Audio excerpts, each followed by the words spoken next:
وعلم آدم الأسماء كلها ثم عرضهم على الملائكة فقال أنبئوني بأسماء هؤلاء إن كنتم صادقين.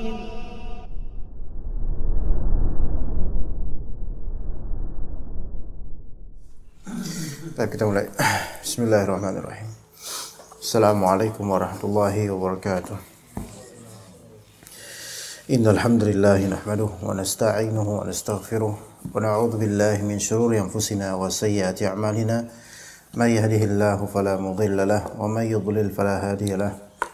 Asyhadu an la ilaha illallah wahdahu la syarika lahu wa asyhadu anna Muhammadan 'abduhu wa rasuluhu la nabiyya ba'dahu. Allahumma inna nas'aluka al-huda wa tuqa wal afaf wal ghina wa nas'aluka ilman nafi'a wa rizqan tayyiba wa amalan mutaqabbala. Ya hayyu ya qayyum bi rahmatika nastaghith aslih lana syu'unana kullaha wa la takilna ila anfusina tarfata a'yun. Allahumma ati anfusana taqwaha wa zakkiha anta khairu man zakkaha anta waliyuha wa maulaha. Allahumma inna na'udzubika min ilmin la yanfa' wa min qalbin la yakhsha' wa min nafsin la tashba' wa min da'watin la yustajabu laha. Kita lanjutkan kajian kitab Fiqhul Ad'iyah wal Adhkar karya Syekh Abdul Razzaq bin Abdul Muhsin Al-Badr hafizahumullah. Kita sampai di Al-Qismul Awal Al-Dhikru Fadailuhu wa Anwa'uh. Untuk masalah sekarang masalah adabu hamalatil Qur'an, di antara adab-adab para pembawa Al-Quran, para pembaca Al-Quran, para hafiz Al-Quran. Qala hafizullah, laqad kataba ahlul ilmi fi hadzal mawdu'i adabi wa akhlaqi hamalatil Quran kitabatin azimah. Para ulama mereka telah menulis untuk tema ini, yaitu tema adab dan akhlak para pengusung Al-Quran, beberapa kitab yang agung. Wa allafu fi hadzal bab muallafatin qayyimatan nafi'ah.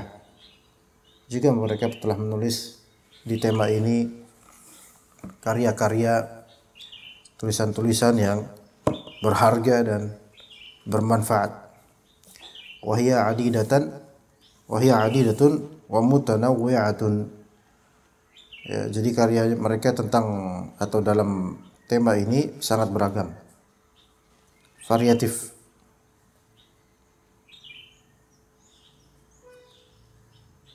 Baik, sebentar.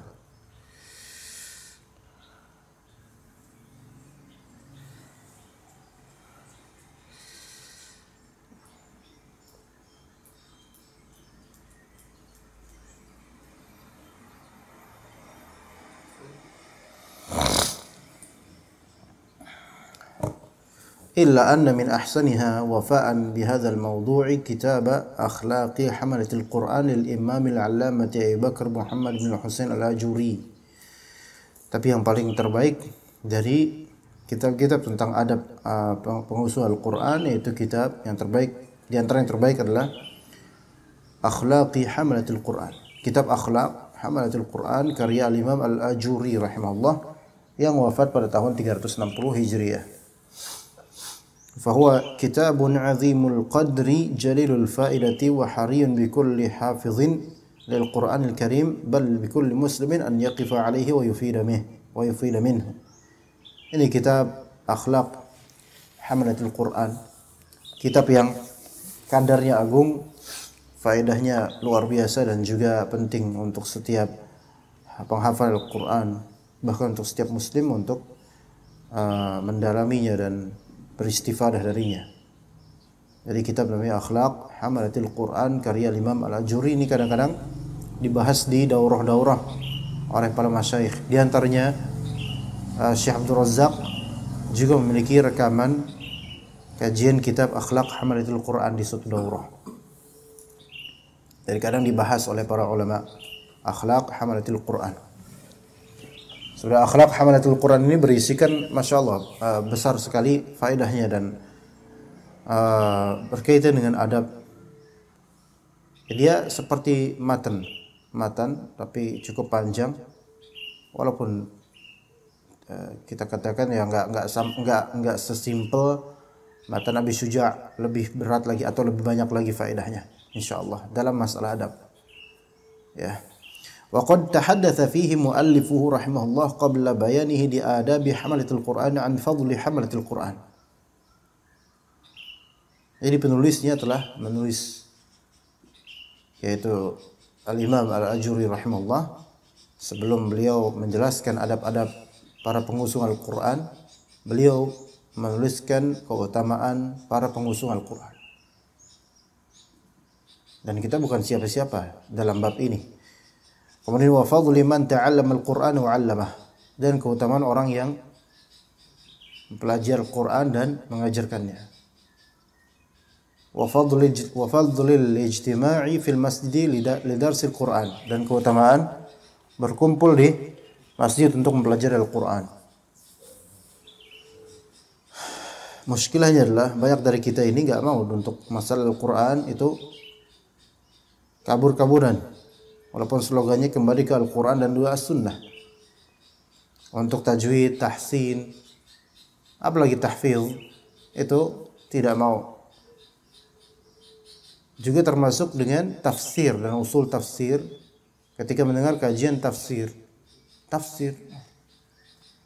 Tapi kalau misal kajian tazkiyatun nufus, iya baru.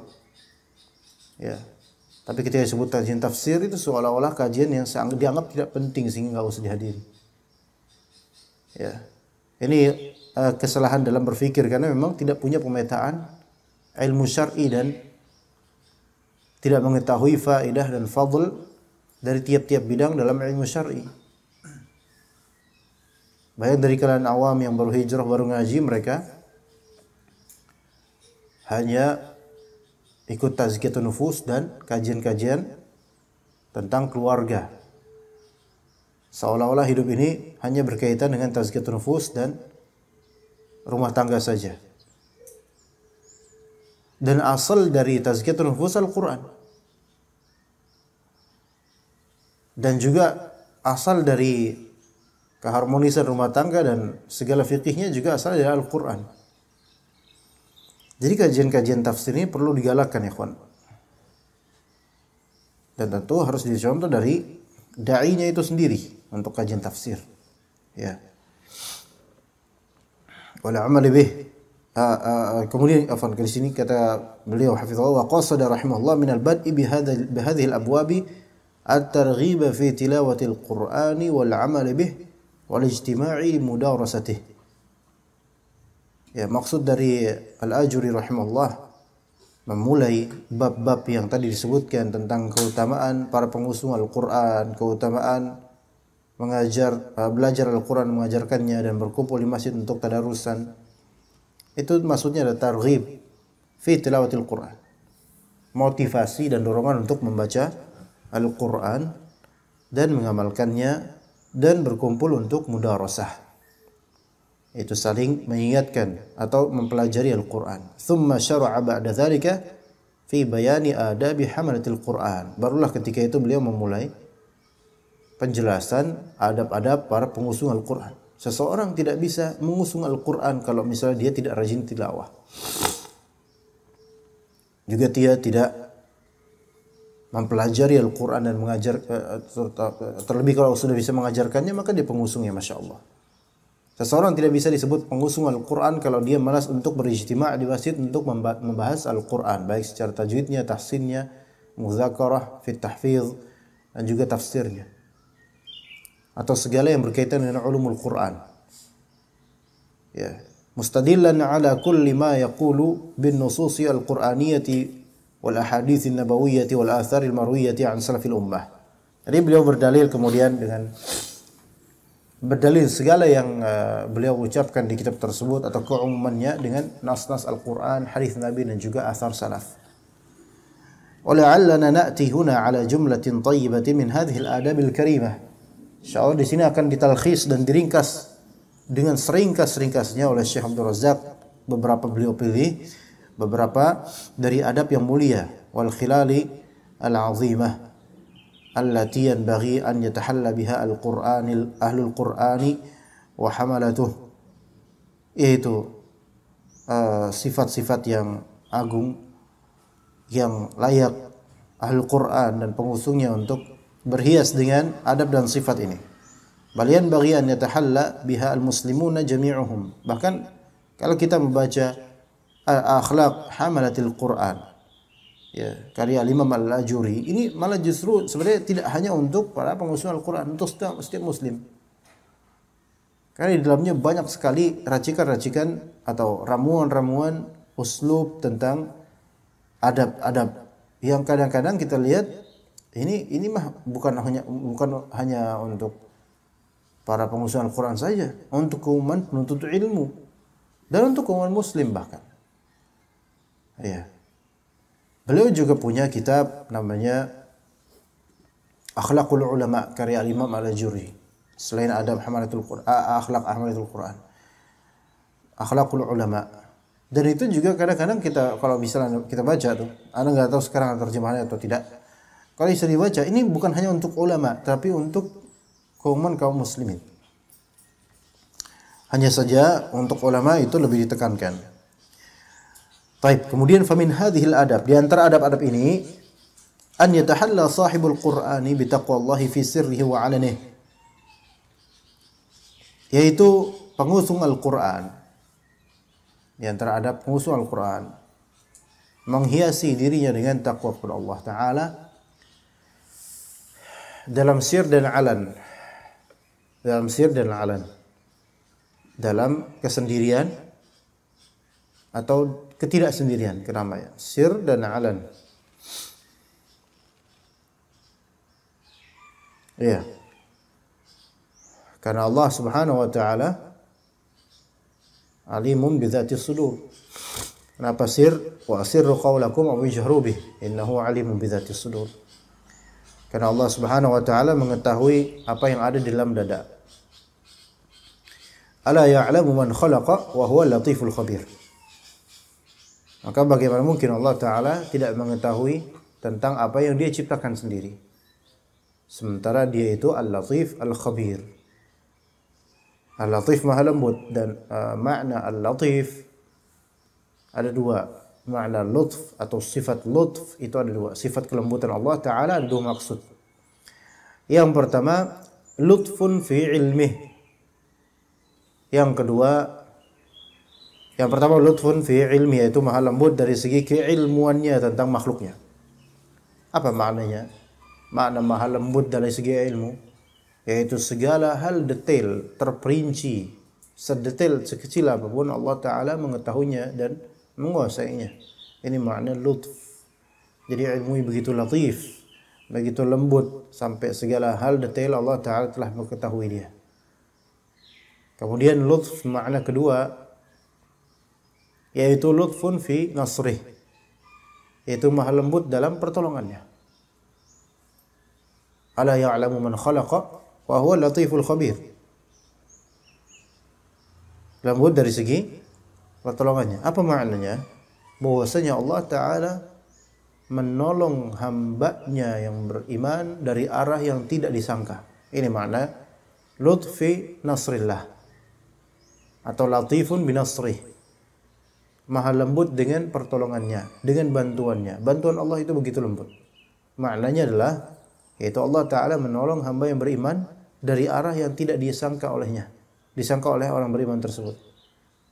Maka ini menunjukkan kemahalembutan Allah Ta'ala ketika menolong seseorang atau seorang muslim.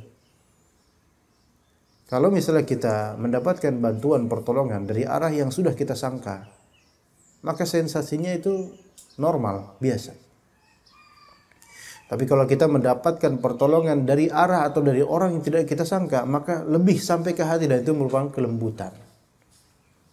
Sesuatu yang lembut itu sesuatu yang bisa menyerap ke hati itu lebih daripada sesuatu yang khashin atau kasar. Khashin, kasar. Jadi itu makna kelembutan Allah. Dan di antara kemahalembutan Allah Ta'ala adalah kemahalembutan ilmunya, yang mengetahui apa yang kita lakukan fissir wal alan, di kesendirian dan di keramaian. Kemudian dilanjutkan oleh Syekh di sini, wa yaqsida bi'ilmihi wa 'amalihi wajh Allah. Dan dia menunjukkan, maksudkan dengan ilmu dan amalnya, yaitu wajah Allah Subhanahu wa ta'ala.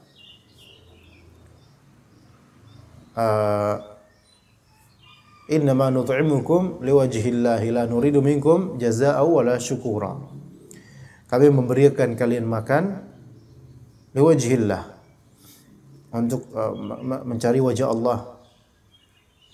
La nuridu minkum jazaa'an wala syukura. Kami tidak menginginkan dari kalian ganjaran, feedback, timbal balik maupun rasa syukur dari kalian atau ucapan syukur dari kalian.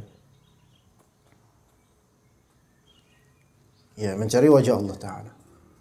Kendati pun begitu, seseorang hendaklah dia tidak menggantungkan pemberiannya dari segi ilmu dan amal kepada orang lain, menggantungkan pada tidak layak menggantungkan pada feedback orang dan juga ucapan syukur orang. Meskipun begitu, disyariatkan bagi orang yang diberikan ihsan atau diperbuat ihsan padanya untuk fal yukafi'hu, untuk memberikan mukafaah. Mukafaah itu artinya timbal balik yang positif, baik berupa qaul maupun berupa fi'il. Ya. Dikasih ini, dia balas dengan perbuatan atau dengan pemberian juga. Ini, iya. Ini mukafaah namanya. Makanya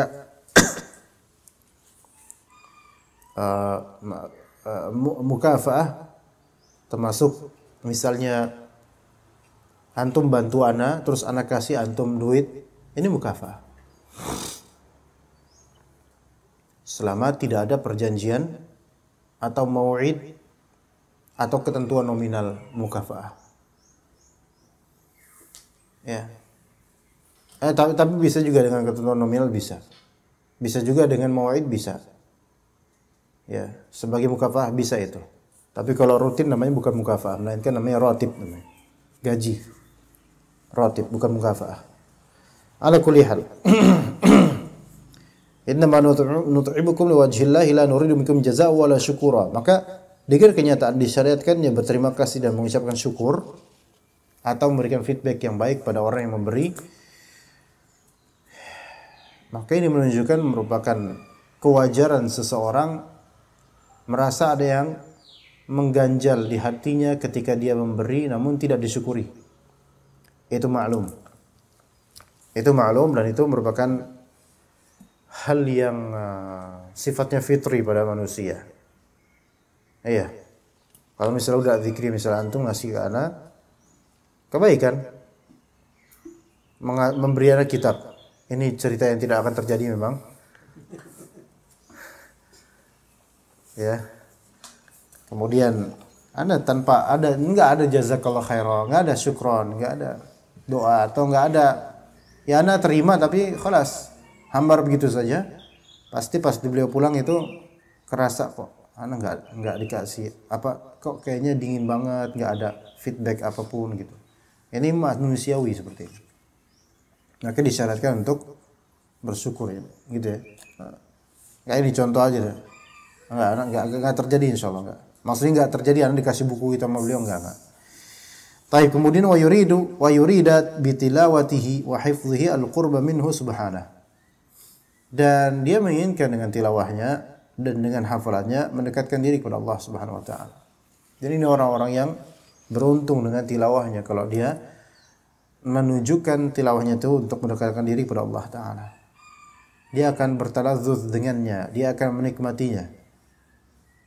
Sementara orang yang menginginkan dengan tilawahnya justru mendekatkan diri kepada pujian manusia, maka dia akan tersiksa dengan kenikmatan palsu yang dia nikmati itu, yaitu kebanggaan, kesombongan, ujub dan seterusnya.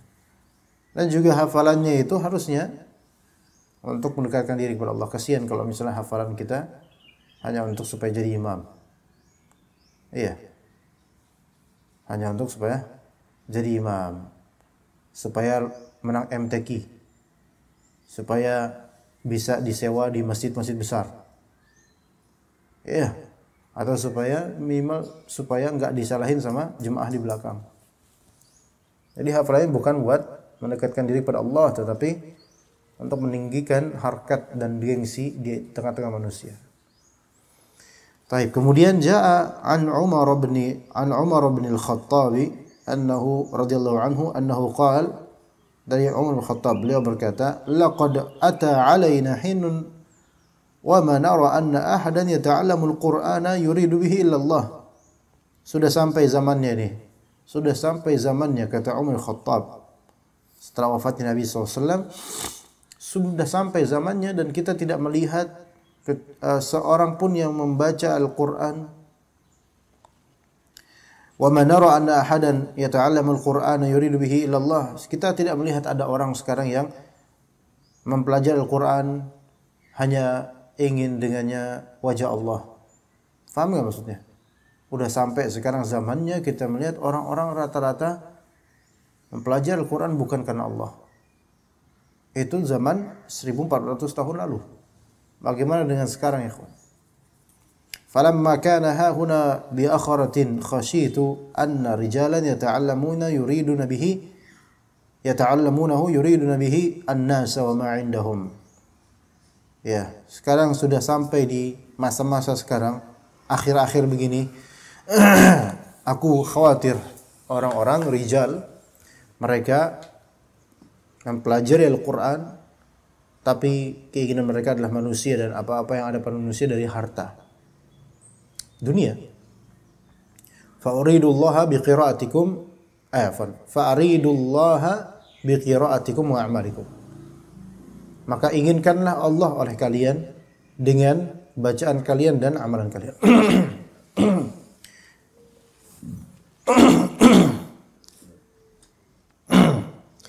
Termasuk yang diantara yang fitnah juga ikhwan dalam masalah ini, yaitu masalah YouTube. Jangan kira kalau misal kita nggak pakai monetizing, tahu nggak? Diuangkan kan bisa. YouTube ini diuangkan kan bisa. Semakin banyak yang nonton dan semakin lama durasi tontonan mereka di channel kita, itu insya Allah pundi-pundi uang. Kita nonaktifkan monetizing. Apakah itu sudah selamat dari masalah-masalah seperti ini? Yaitu mengajarkan Al-Quran hanya mencari apa yang ada pada manusia? Belum selamat, karena dengan adanya viewers, penonton, dan jumlahnya, jumlah yang like, itu juga bisa menjadi fitnah bagi kita. Makanya konten kreator untuk dakwah itu harus dibimbing oleh ustaz atau oleh orang yang betul-betul mengerem, supaya tujuan dari dakwahnya ini bukan untuk mencari pujian atau ridha manusia, dan bukan hanya mengikuti segmen pasar. Betul, wajar bagi seorang dai untuk memperhatikan segmen pasar agar dakwah bisa masuk, tetapi jangan sampai tinjauan tersebut membuat rem itu blong. Ya. Maka fa'ridullaha biqira'atikum wa a'malikum. Assalamualaikum. Dan ini hal yang berat ikhwan. Menginginkan Allah dengan amalan. Ini hal yang berat. Ujiannya selalu ada. Kemudian kata beliau hafizahullah, loh, Pak Abdul Khaliq tak kira siapa Pak? Wa min hadhil adab, di antara adab-adab ini, an yatakhallaqa bi akhlaqil Qur'anis syarifati wa yata'addaba bi adabihil karimah.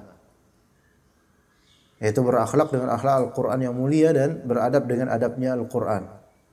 Sebagaimana kata Aisyah radhiyallahu anha, innama khuluquhu Al-Quran. Akhlaknya Rasulullah SAW adalah Al-Quran. Wa yaj'al Al-Qur'ana rabi'an liqalbihi ya'muru bihi ma khariba min qalbihi. Masyaallah. Dan hendaknya seorang pengusung Al-Quran menjadikan Al-Quran sebagai musim semi di hatinya, sebagai semian hatinya atau penyemi hatinya. Makanya dikatakan setelahnya ya'muru bihi ma khariba min qalbih. Ya'mur memakmurkan dengan Al-Quran apa yang khariba min qalbih. Ibarat ada khariba itu ibarat ada rumah hancur. Ya, orang yang tidak pernah berzikir, tidak pernah membaca Quran seperti bait yang kharib, yaitu rumah yang hancur. Rumah yang hancur. Gimana sih?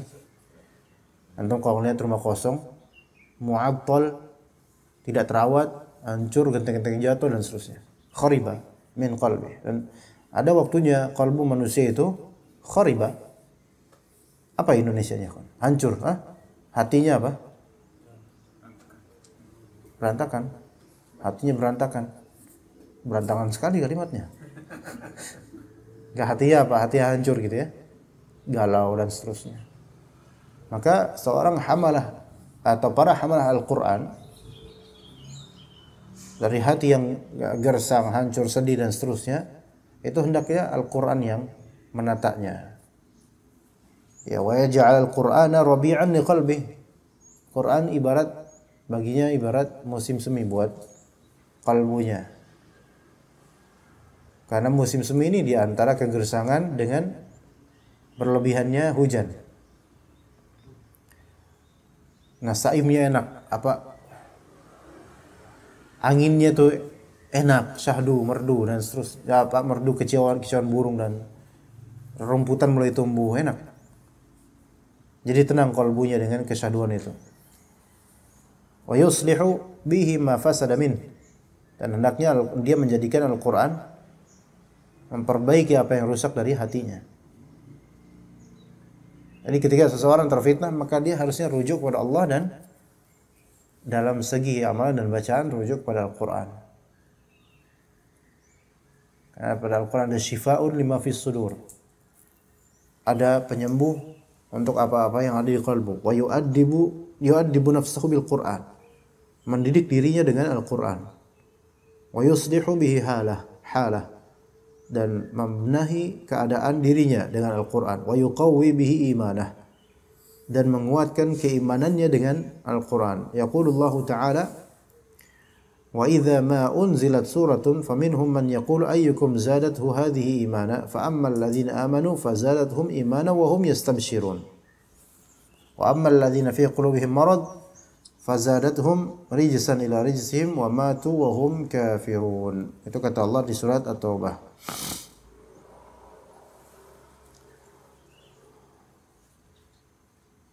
Ya. Di sini maknanya adalah wa idza ma unzilat surah,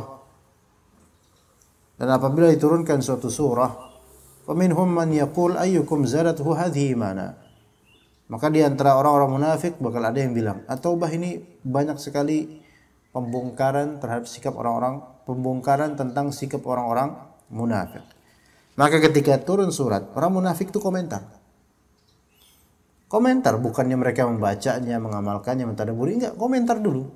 Gitu. Ya. Siapakah di antara kalian yang bertambah imannya dengan turunnya surat ini? Komentar dengan maksud ngecengin gitu loh. Coba turun lagi tuh surat. Ada enggak di sini yang bakal beristifadah dan menambah iman dengan surat itu? Ngeceh, ya. Fa ammal ladzina amanu fazadathum imana wa hum yastabshirun. Adapun orang beriman ketika turun surat atau ayat, maka bertambah iman mereka dan mereka bergembira dengannya. Wa ammal ladzina fi qulubihim marad fazadathum rijsan ila rijsihim wa matu wa hum kafirun. Adapun yang di kalbunya ada marad, penyakit, maka bertambah kebusukan mereka ke kebusukan lampaunya. Penyakit mereka bertambah terus, wa matu wa hum kafirun, dan mereka mati dalam keadaan mereka itu kafir.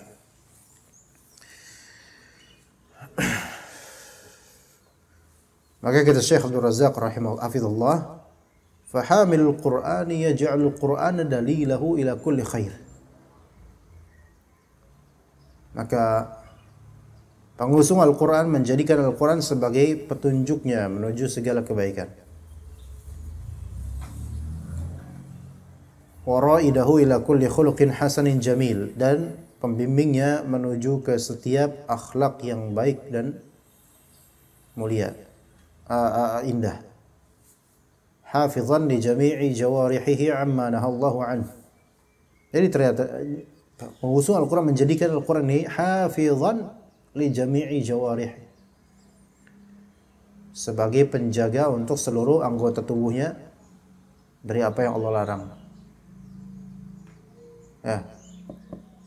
Ya gitu. Jadi Al-Quran menjadi pengerem dan penjaga untuk seluruh anggota tubuhnya dari apa yang Allah larang. In masya bi'ilm. Nah ini juga di antara yang Anda ingat dari kitab Akhlaq Hamalatul Quran. Dari kitab Akhlaq Hamalatul Quran Al-Juri. In masya bi'ilm.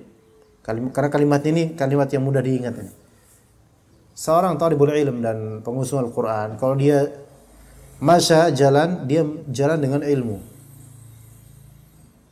Iya, bagaimana maksudnya? Dia jalan dengan ilmu. Kif? Gimana putra? Jalan dengan ilmu. Antum pakai masker lah, jangan kayak gitu.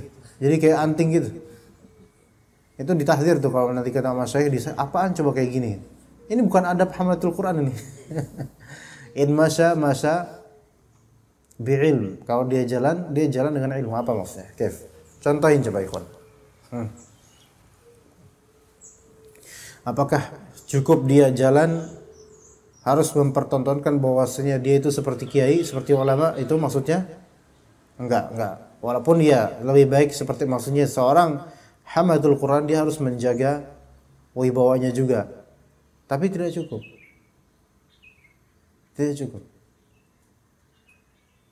Cara berjalannya pun harus sesuai dengan ilmunya ya. Kemudian ketika dia berjalan, dia juga memikirkan ilmu. Bisa nggak antum kayak gitu? Lagi naik motor atau naik mobil, yang antum pikirin ilmu. Bisa nggak? Bisa. Rutin nggak ini? Jangan aww mulu ya dipikirin. Ilmu. Pun kalau mikirin aww, pikirin ilmu tentang aww. Gimana Ken? Kok senyum-senyum gitu? Bisa nggak? Ilmu tentang perempuan, fiqhun nisa, bisa kan ya? Tentang masa haid, tentang sholatnya, tentang seterusnya. Bisa nggak? Hamalatul Quran, kalau dia punya hafalan banyak, maka dia jalan sambil murojaah. Benar nggak? Atau sambil memikirkan tafsir dan makna dari ayat berikut. Coba gitu. Hal ataka hadithul ghasyiyah. Ya. Lagi jalan antum cari i'rabnya, dia bilang antum, hal ini apa, isim istifham apa gimana? Atau bukan i'rab, maknanya saja ghasyiyah, derivasi katanya dari apa? Ya. Bengongnya hamalatul Quran dan alim itu beda dengan bengongnya orang awam. Bengongnya orang awam kelihatan bengong, nggak jelas. Tapi bengongnya orang alim itu kelihatan dari auranya, ini orang sedang memikirkan suatu faedah. Insyaallah begitu ya kawan. Insyaallah begitu. Jadi gesturnya itu kelihatan, gestur apa, bahasa tubuhnya kelihatan kalau dia itu sedang memikirkan suatu faedah. Iya. Wa idza masya bi'ilm wa idza qa'ada bi'ilm. Baik dari segi bahasa tubuh, duduk ya. Jika dia duduk dengan ilmu. Dari bahasa tubuhnya itu kelihatan dia punya ilmu. Coba antum lihat duduknya ulama dengan duduknya orang jahil. Beda ikhwan. Wa in takallama bi'ilm. Jika dia ngomong, dia bicara dengan ilmu. Benar enggak ada zikri? Iya. Baik konten pembicaraannya maupun maksud dari bicaranya maupun intonasi bicaranya atau bahasa pembicaranya. Benar enggak ada? Benar enggak Pak Khalid? Kayak itu dia, karena khawatirkan kalau masukin orang yang nggak ngerti karakter antum ke grup bisa bahaya. Gimana Anda memasukkan orang ke grup yang justru perbuatan itu bisa menjadi bumerang buat Anda? Iya. Bagaimana memasukkan orang yang justru ketika orang itu masuk justru menelanjangi diri Anda dan kehormatan Anda? Ada orang baru nggak ngerti nih. Ini grup apaan ini? Kok kayak gini pembicaraannya gitu? Bahaya. Jadi seharusnya wa in takallama bi'ilm. Ini yang susah. Susah di kita nih. Iya. Apalagi kalau udah Pak Abdul Khalik screenshot percakapan dengan itu. Kok bisa ada orang kok kayak gini? Ini Masya Allah. Wa in syariba bi'ilm. Kalau dia minum dengan ilmu. Wa in akala bi'ilm. Dan seterusnya lah. Dari perbuatan-perbuatan. Ya tasaffahul Qur'an wa yaqra'uh. Di antara tanda-tandanya orang ini kalau melakukan amalan dengan ilmu, ya tasaffahul Qur'an wa yaqra'uh. Dia suka mengebet Al-Qur'an membacanya. Liyu'addiba nafsahu wa liyuhadziba bihi sulukah. Untuk mendidik dirinya dan mendidik suluknya, akhlaknya dengan Al-Qur'an. Wa liyuzayyina bihi 'amalah. Dan untuk menghiasi Al-Qur'an, menghiasi amalannya dengan Al-Qur'an. Wa liyuqawwiya bihi imanah. Dan untuk menguatkan imannya dengan Al-Qur'an. Wa lihada unzila Al-Qur'anul Karim. Untuk inilah Al-Qur'an diturunkan, bukan hanya sebatas dibaca tapi muqtadanya diamalkan, konsekuensi maknanya diamalkan. Walam yunzal lil qira'ati wa tilawati faqat bidunil ilm wal amal. Al-Qur'an tidak diturunkan untuk dibaca doang. Betul warattilil Qur'an tartila. Betul waqra'u ma tayassara minal Qur'an, faqra'u ma tayassara minal Qur'an. Betul iqra' bismi rabbikal ladzi khalaq. Betul iqra'. Tetapi bukan itu mujarrad terusnya kemudian tidak ada ilmu tentangnya, tidak diamalkan, tidak cukup. Ya seorang hafiz justru amat disayangkan kalau dia tidak mau mempelajari tafsir Al-Qur'an. Sangat disayangkan, sangat disayangkan. Seorang hafiz yang tidak mau menambah ilmunya dengan menggali tafsir Al-Qur'an dan ulumul Qur'an, sangat disayangkan. Ya, karena kesempatan dia untuk murajaah dengan tafsir Al-Qur'an dan membaca kitab-kitab tafsir atau menghadiri kajiannya itu sangat baik, sangat mudah insyaallah. Lebih mudah daripada orang yang tidak hafal keumuman Al-Qur'an. Kemudian wa ma'na qala Al-Fudail bin Iyad rahimahullah. Innama unzila al-Qur'anu liyu'mala bih fattakhadha an-nasu qira'atahu 'amala. Al-Qur'an itu diturunkan untuk diamalkan dengannya, dengan Al-Qur'an. Maka orang-orang menjadikan membacanya sebagai amalan. Membacanya sebagai amalan. Imma di sini maknanya dzam, imma di sini maknanya madah. Imma dipuji, imma tidak dipuji. Maksudnya orang-orang menjadikan membacanya itu adalah amalan paling mentok. Dah sampai bacaan saja. Al-Quran juga cuma sampai bacaan saja, qiraah saja. Itu masih bagus sih, karena masih membaca. Tapi tetap tidak maksimal, karena hanya membaca saja dan tidak mempelajari. Namun bisa juga ditafsirkan makna ini fattakhadhan nasu qira'atahu amala, bisa sebagai makna pujian atau makna positif, yaitu orang-orang harusnya menjadikan bacaannya itu sebagai sebuah amalan. Maksudnya berbuah amalan. Kalau ini bagus. Jadi bacaannya bukan sebuah bacaan, melainkan qiraahnya bisa menjadi sebuah amalan. Menghasilkan amalan dari apa yang dia baca. Kalau ini bagus. Tapi kalau cuma mentok di bacaan saja dan tidak mengamalkan, maka khawatir ini menjadi hujjatun alaika. Takutnya. Itu kalau misalnya maknanya kita tafsirkan seperti itu.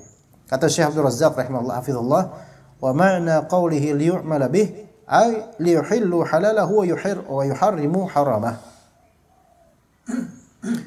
Kalau yang tadi liyu'mala bih, Al-Qur'an diturunkan untuk diamalkan, maksudnya yaitu agar menghalalkan apa yang dihalalkan dan mengharamkan apa yang diharamkan. Maksudnya dia mengamalkannya. Kalau halal ya enggak masalah, kalau haram jangan dilakukan. Nah, di sini ada satu tafsiran kemudian maksud dari fattakhadhan nasu qira'atahu amala. Ay la yatadabbarunahu wa la ya'maluna bih. Ya, orang-orang udah mulai mereka menjadikan bacaan Al-Qur'an itu sebagai amalan. Maksudnya udah mentok di situ doang sampai bacaan tok, tapi tidak tadabbur, tidak mengamalkannya. Nah, ini yang harus kita brainstorming atau kita mindsetkan pada diri kita terutama, kemudian keluarga, bahwasanya baca Al-Quran bukan sebatas baca, melainkan tadabburi dan juga amalkan. Kita kadang-kadang nyuruh anak kita baca Al-Quran, baca, iya saya baca Al-Quran betul.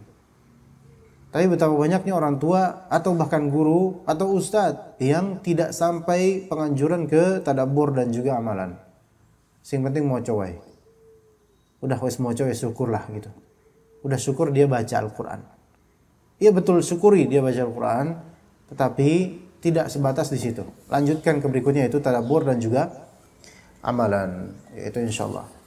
Sallallahu ala nabiyina Muhammad wa ala alihi wa sahbihi ajma'in.